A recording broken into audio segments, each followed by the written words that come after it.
Are you happy in your business?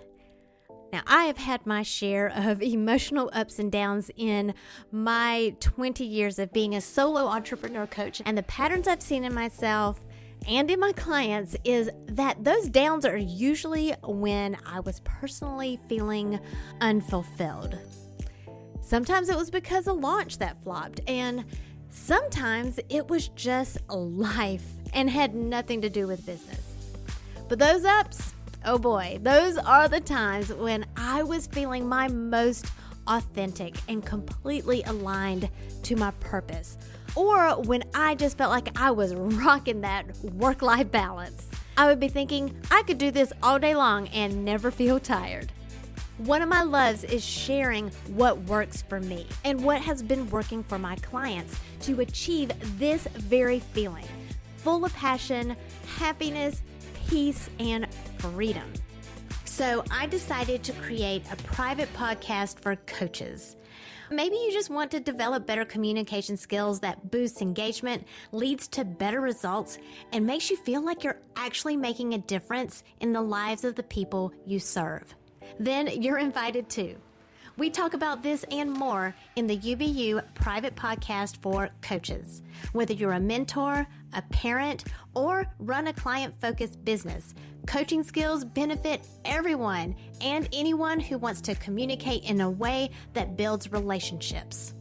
Fall in love with your life and business again. Click the link in the show notes for your invitation to join us right now. Then come back and enjoy this episode. If you are a parent running a business with kids running around at your feet and are wondering, how in the world can I get anything productive done around here when I have to tend to these mini-me's who are constantly vying for my attention? If that's you, then Juliana Ong could teach you a trick or two of how to coach your kids and give you the space to be both an amazing business owner and an amazing parent. And it's actually much simpler than you might think. And that's right, I did say coach your kids, because coaching is the art of guiding others to be independent thinkers, independent doers, and independent feelers. And isn't that our job as parents? Other than making sure they survive, but we want them to do more than survive. We want them to thrive. Now, Jules is a play parenting coach, and she runs a business with her husband and homeschools their 3 girls. And after our conversation about how children learn and the role parents play in that, I drew many connections to what Jules was saying and how when your business or organization might feel like your baby, how sometimes we can coddle it or allow it to stir up more anxiety than is necessary. So why don't we go ahead and listen to the chat, and then at the end, I'm going to share the 3 lessons I learned from Jules that every leader should know.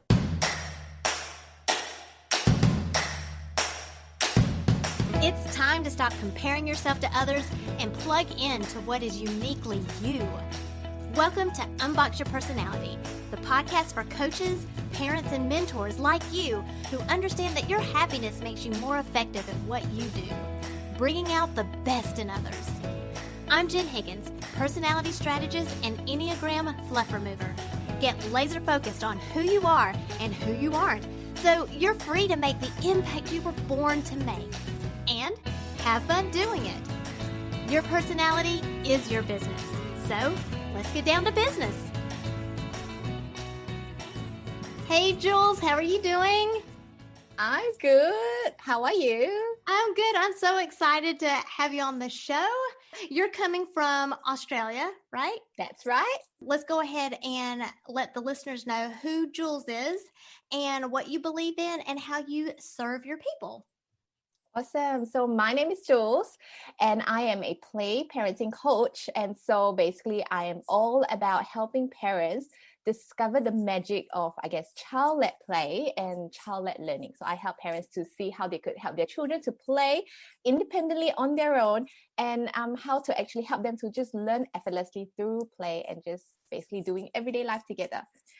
So, I believe in family, obviously, with my own family as well. Like family is a huge value for us, and it's the reason why we do what we do as well, because we believe that family is just so important, the foundation of society. And so we want to do our part to help just families have that kind of connection with their children, be more intentional as parents, and to just have that kind of wonderful family life and wonderful memories. So that's what I'm all about. And yeah, that's about it. Yeah. So what drives that for you, your family values? I guess it's just my upbringing and my husband's upbringing as well. We are both really blessed to have just been raised in families where family is a big part of both our lives. Like, so my husband is really close to his family, and I'm really close to my family growing up as well. And so we've just been raised with this whole value of how family is our core value. It's number one. It's important to us. And so even before we, got married, and we chose each other because, we knew the other person valued family as well. And so that's the kind of value that we want to pass on to our children as well. Like for us, we always talk about how our family is very important. Kindness is number one in our house, and things like that. Like the family relationships. How can we love each other better? How can we just do better for each other? So, yeah. Yes, I love that. Because I'm holding this challenge called Communicate to Build Relationships. And that is a big basis for me as well, because to be able to instill that in our children early on, that kindness is important. And that goes along with empathy, right? Yeah. So how does that lead in with this child-led play? Well, so child-led play came about because in the whole play industry, I guess, it is very common. Well, I need to tell a little bit more about my upbringing in terms of play as well. So from where I grew up, play is always been seen as a rest time, right? Leisure time where you engage in playful activities after you do your more important work. So, after you've done all your work, your homework, and then you play, right? It comes after. But then, so I grew up in Singapore, actually, that's where my background is. But then I moved to Australia more than 10 years ago now, where I did my degree in early years. And I discovered the importance of play and the value of play. And I was just mind blown about how when children are just engaged in everyday child-led play, they are just constantly learning as well. Like my mind was just open when I saw how much that children were learning when they were just playing. And I guess I sought to bridge the gap between my culture and what I have been led to believe about play, as well as what I have learned by myself from my professional studies, from my professional experience in the classroom, and then even raising my own kids as well, where I have just, let them play, and just seeing how much they're learning every single day. Because as a homeschooling family, people are always asking me, "Oh, Jules, do you do any curriculum with your kids, to ensure that they're meeting all the standards?" But no, my children are, even though we're homeschooling, I've never used any curriculum with them whatsoever. It's just via play and everyday life. And even then, just the other day, I was just checking the standards to make sure that we're kind of on the right track. And I realized that my child was just meeting all the standards and even beyond. And so that was just amazing for me to see, I guess. Like, I don't do this for the validation in terms of just checking, but it was still amazing to see that even without having all those structured learning activities, I had the confidence that my girl was still learning. So yeah, that was really good for me. I'm very aligned with that because we're a homeschooling family too. My boys they're in high school now, and they kind of outsmarted me. So they are going to a public school now. But I was a huge proponent for what's called unschooling here. Have you heard of that? Yes. And basically that was child-led learning. And because I am a type 7 on the Enneagram, I like things to be fun. So the more I could put it into a game and make it playful, the more fun it was for me as the teacher. And of course, it was going to be fun for them as the student. And one of the things that I've heard you say, and I've read on your website, your social media, with following you, is that kids are capable of playing on their own. We don't need to sit down and play with them, and they learn in that. And you're absolutely right. It's so fascinating. I did want to ask, how close are your methods to like the Montessori method? I would say that I take inspiration from Montessori, but because as part of my training to become a preschool teacher, we have to learn all these different educational philosophies and theories, from different child development theories. And so I have just taken bits and pieces of all the different philosophies that I have been exposed to and just kind of incorporated into it my own, which I call authentic learning, basically like just real learning through everyday life. So that's pretty much what I call when people ask me what philosophy do you follow, I say I don't really follow one particular one. I take inspiration from everywhere and I kind of created my own. That's awesome. That's perfect. I love it. Very creative as well. And when you do that, just for business owners who are listening to this, when you are able to make connections of everything that you've learned and pull it together for something that's your own and be different, that's Yeah. really what sets us apart. Sets us apart as people, and it sets our business apart, which makes us more successful. Yeah, for sure. I completely agree because I think for the longest time, as I was growing my business, I guess I was just kind of stuck in the whole play mentality, and I always had this imposter syndrome because, like, obviously in the play circles there are so many different accounts talking about the value of play, and I was like, where do I come in here? Like, does the world really need to hear one more person talking about play? But then I realized I really needed to tap into who I was and really harness my own background and all that as well, because obviously the people who already talk about play, they have experienced play, the value of play from young, from birth, as part of especially in Australia, where play is a huge deal in Australia in many families, and just parents, in particular Australian parents, just play with their kids from birth. But from where I was, it wasn't the case. And so I needed to tap into that whole part of my personality and part of my culture, part of my upbringing as well, where I was from, and just drawing that bridge to where I am now, and helping parents like me to see what is possible for them as well, even if you've come from a background where play is not seen as learning. Mm.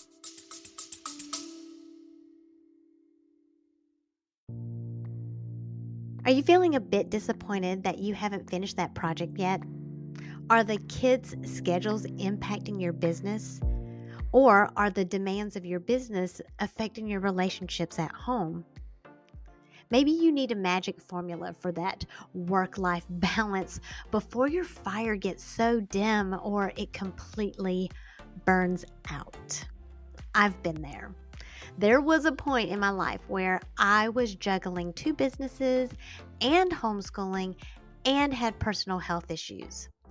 There was barely time to even connect with myself, much less connect with my husband. When I was finally officially diagnosed with ADHD, I felt like that explained everything. I had a new perspective and started approaching things in a new way. So I created a guide containing 20 tips that I personally use, and they have worked for me for helping me stay on course with my goals. Now, you might not have ADHD, but I bet you can relate to having a million distractions during the day. So if you're ready to stop procrastinating or stop being hard on yourself for missing yet another deadline, self-imposed or not, go ahead and download the guide at powercoachjen.com. If you just find one tip from the list that helps you move forward today, you will be so glad you took the time to read it. Go to powercoachjen.com and download the guide right now.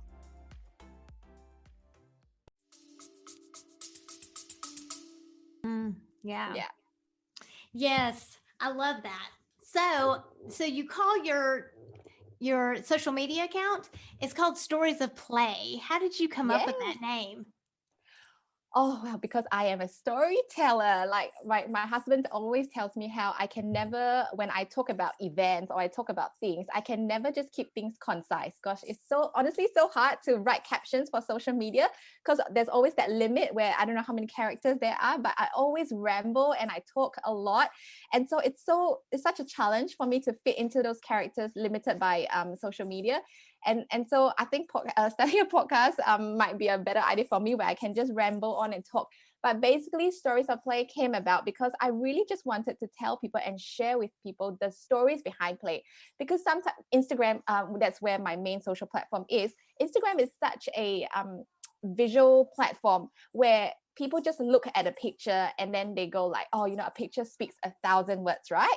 That's what we often hear. But the truth is, just taking a snapshot of a child's play in an instant, you actually don't even know what's going on without all the stories that come behind it. Because just a snapshot, people just look at it and think, oh, that's amazing. Or maybe they look at something that doesn't look very amazing and think, oh, my child is not playing well, he's making a mess, just not doing something that is meaningful, right? But the fact is, when I am able to put a story to it and tell people, hey, even though it looks like it's nothing, here is what he is learning, here is what his thought process is, here is what I've observed him or her doing, that helps parents to see that, wow, play is actually so meaningful, it's actually so valuable, and the children are really actually learning when they play. And so that was why I came up with Stories of Play, because I wanted to, I guess, really show parents the behind the scenes of a snapshot. Yeah. Can you share one of those stories? All the time. It happens all the time, because I think the biggest thing for parents when it comes to supporting play is the mess, right? And so they look at a mess and think that a child is basically just making a mess. And so I remember actually when my firstborn was about 18 months old, right? And the biggest thing I hear from parents is, my child can only play for 2 minutes, or he just comes and dumps everything out and he leaves and then he dumps something else. And so there was once, I remember really clearly, this post that I posted of my child just a basket of fruits, wooden fruits, right? And so I put that picture up, and basically, if anyone who sees that picture of a basket of fruits, they wouldn't have thought anything different about it. But the truth is, it was a very how do I say? It wasn't that, because that the whole play happened so quickly that I could not even take a picture of it in time. So that picture, it was very beautiful. I actually created that scene after the play to take a photo of it so that I could tell the story of it. But what happened was, my daughter had actually taken a basket and she had helped herself to wooden fruits from our play shelf. And so she was intentionally putting the fruits onto her into the basket, and then she walked around, and then she actually like just pretended to pay for the fruits, and then she started doing the swiping action, like, and then she even made the sound like teet teet, right? And then she scanned her fruits, teet teet teet, and then after that, like, pretty much that play just ended, and then she left and she did something else. And then I told that story because I wanted to tell parents that, hey, my child is also a child who only plays for 2 minutes and she goes off. But the thing is, in that 2 minutes of play, she was showing me how she was making sense of experiences that she has experienced in her life, right? So she has obviously been exposed to shopping experiences. She has obviously seen the way that mommy and daddy go shopping, and now she's trying to make sense of what this shopping experience is by actually acting it out in her play, right? And if I wasn't paying so close attention, if I wasn't watching her in that 2 minutes, I would have completely missed it. And if I had just came back into the playroom without seeing that play, I would have just seen the basket of fruits just thrown on the floor, and I have just thought, oh, here we go, she's just emptied out a basket of toys on the ground and just made a mess for me. And that's the reason why I tell the stories, because that 2 minutes was so valuable. And what I often tell parents is, every 2 minutes, don't discount the foundational work, don't discount the every 2 minutes of play that our children are engaged in, because they all add up, and they eventually from 2 minutes become 5 minutes and 7 and 10. And now, like, my children are so good at playing independently, they can play for over an hour. And that started with the very first 2 minutes that I didn't discount. So yeah. Wow. That is amazing. And I love just the intentionality. Yes.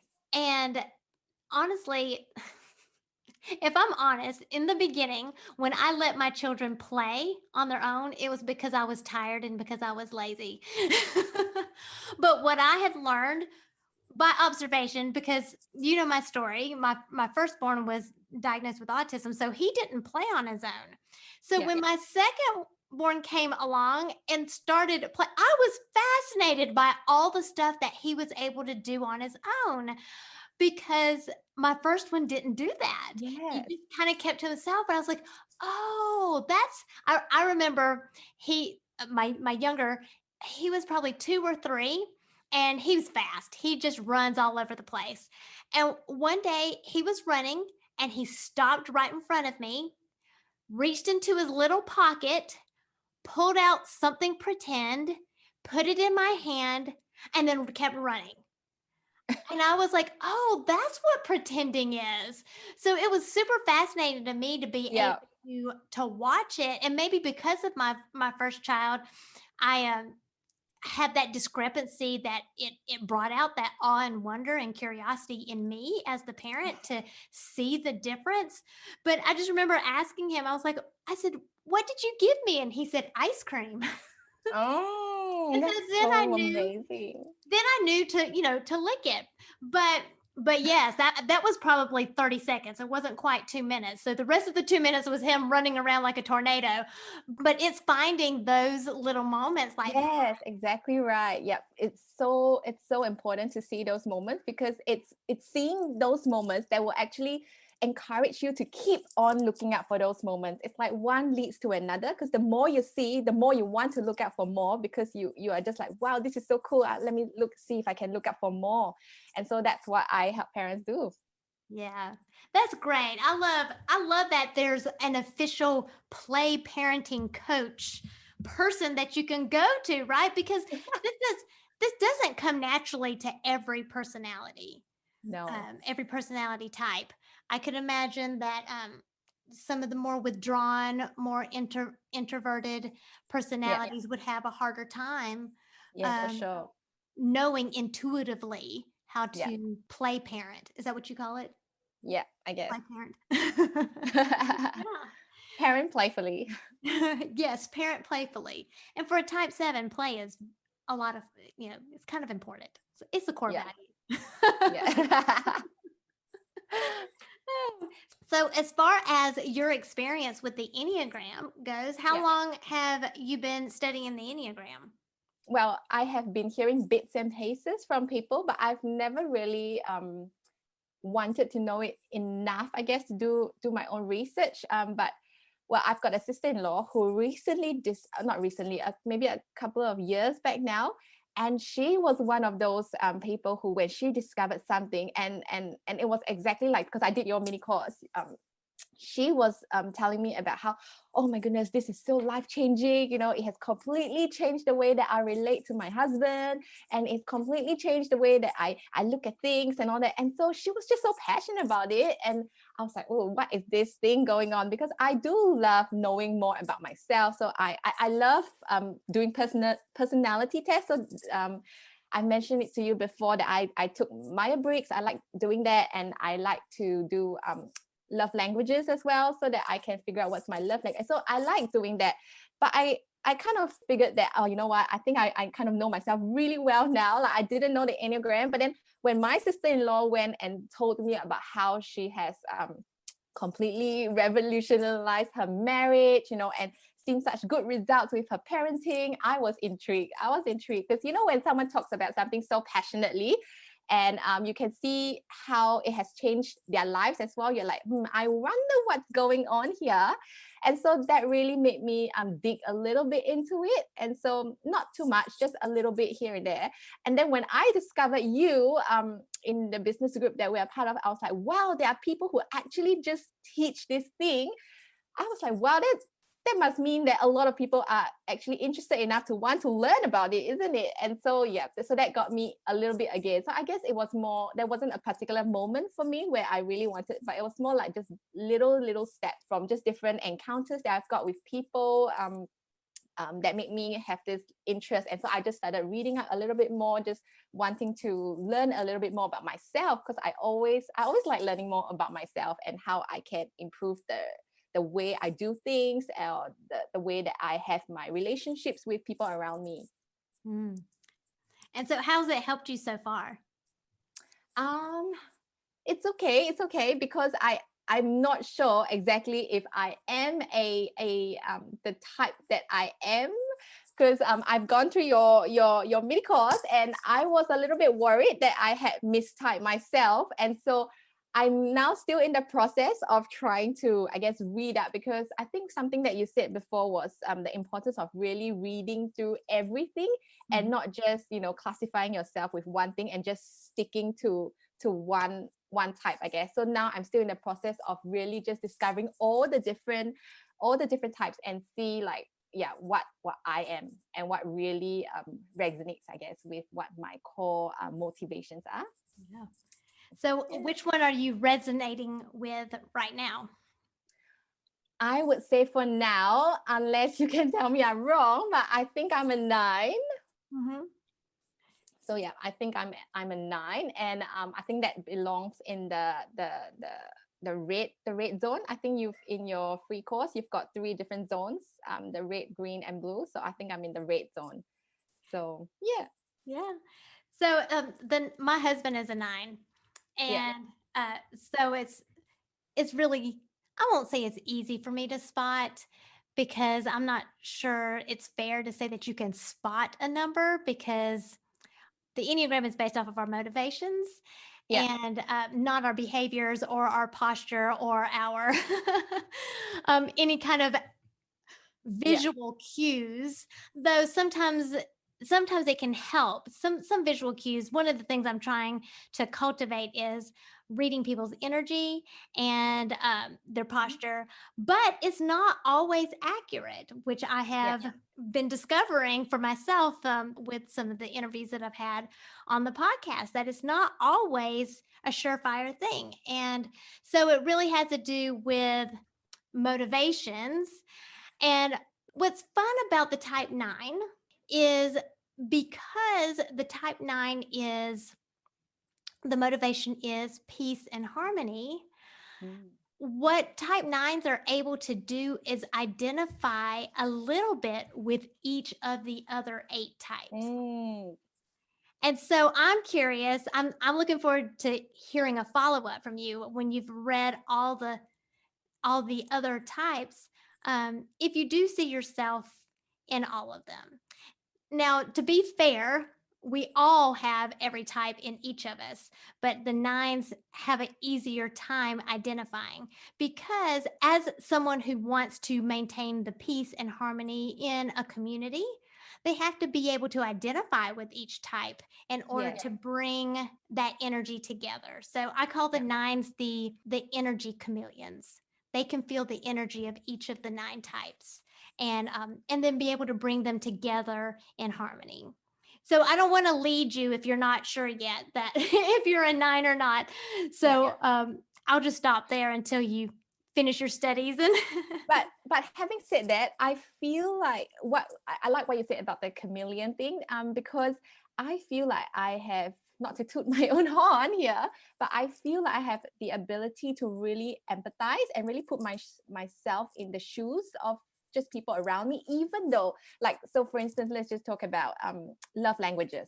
Like, my love language is quality time, and my lowest is gifts. I really don't care about gifts whatsoever, but then, like, I know there are people in my life who are gifts, and so I'm just able to, I always remind my husband, and we need to get gifts for this person, even though I'm not a gifts person, because I know that there are people who would feel love a certain way. And so I guess that's my ability to be able to empathize and know how different people around me function, even though it's not the way I function, if that makes sense. And so I don't know if that would classify me as a 9, but that's really, I guess, one of my superpowers, I would say, my ability to really feel how others would feel in their shoes. yeah, and so I mean, that is very common for a 9. So one question that you would ask yourself is, why do you want to do that? Why do you want to empathize with other people and walk in their shoes? Yeah, I guess because I want everyone to feel included, and I don't want anyone to feel like left out, and I want everyone to feel seen. I want everyone to feel heard. And so I think that's my motivation. So we can go around the clock, and for a 1 who could exhibit those same behaviors, they would want to do that because it's the right thing to do. And for a 2, they want to be seen as helpful and understanding, and to be able to provide and nurture people. And for 3, it would just be the accomplishment of being able to toot their own horn and say, I can do this, and this is a skill and achievement that I have. Yep. And so we could go around the clock, and every person can do exactly what you said, put themselves in other people's shoes, but they do it for different reasons. And for a 9, it's because a 9, there's this theory that's called the lost childhood message. And for the 9, the lost childhood message is that I matter, that my presence matters. Yeah. And so so somewhere along the way, the 9 had it in their mind that their presence didn't matter. So, I mean, it's kind of a sad theory. Not everybody believes in it, but there are some good explanations for behaviors when you look at theories like that. But the Enneagram is only based off of motivations, and it shows the patterns of behavior.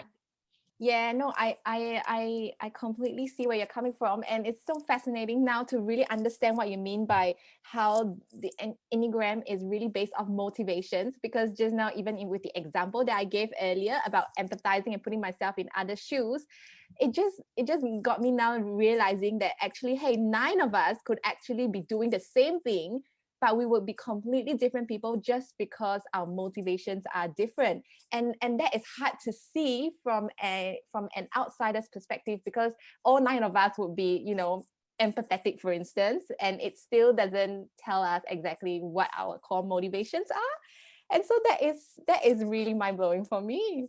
Absolutely. I'm glad you were able to glean that, because even from outside looking in, someone observing the behavior, it's actually also true that when we take an online test, we have a hard time seeing that for ourselves. We just see the behavior, but we don't always ask ourselves why.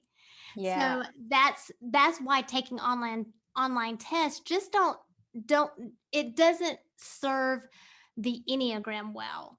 You really need somebody to ask you, well, why do you do that? Why do you do that? Because that's what I did for you. I said, why do you do that? It's easy to say, yes, that's a common trait for 9s. 9s do that. But I can never know for sure until the question is asked, why? That's right. So cool. Wow. Yeah, it's super cool. So I bet you're going to be studying the Enneagram when we get off of this call. I sure will. And I'm going to get my husband to do it as well. So anyway, this has been such a great conversation, Jules. I've enjoyed it so much. You just got a great personality. It's been fun talking to you. It's been so fun. Thank you for having me.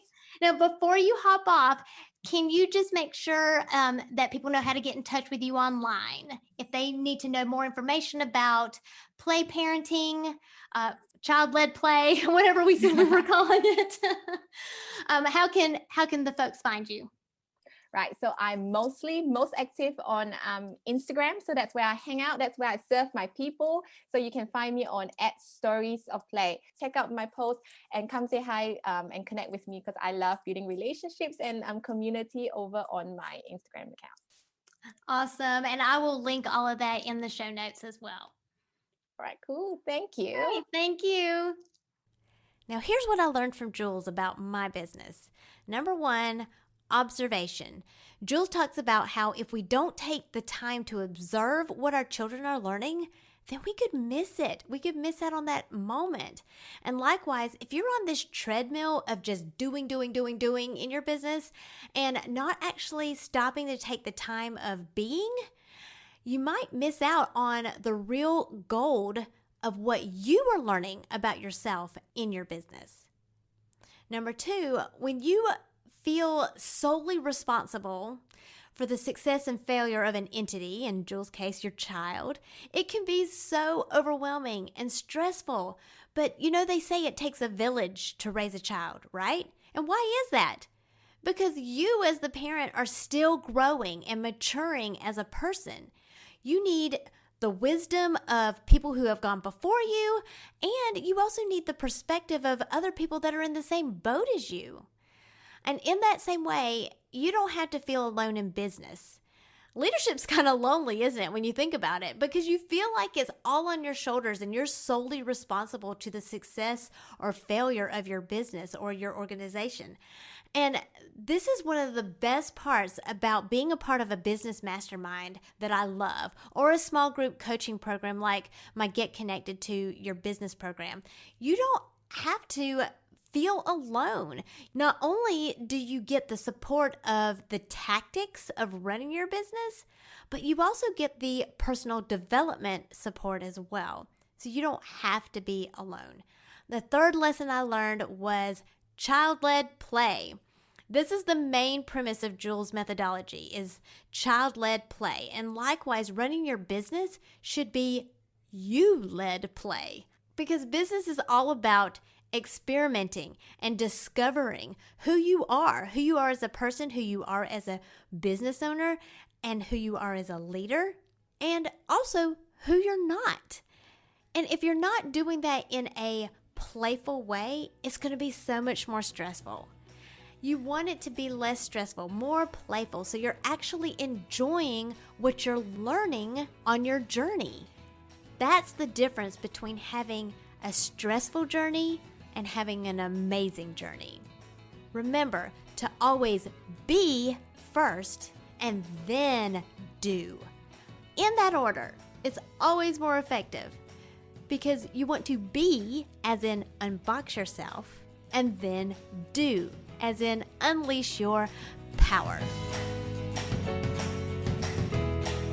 Thank you for listening, subscribing, and reviewing the Unbox Your Personality podcast. To learn more about yourself, go to powercoachjen.com.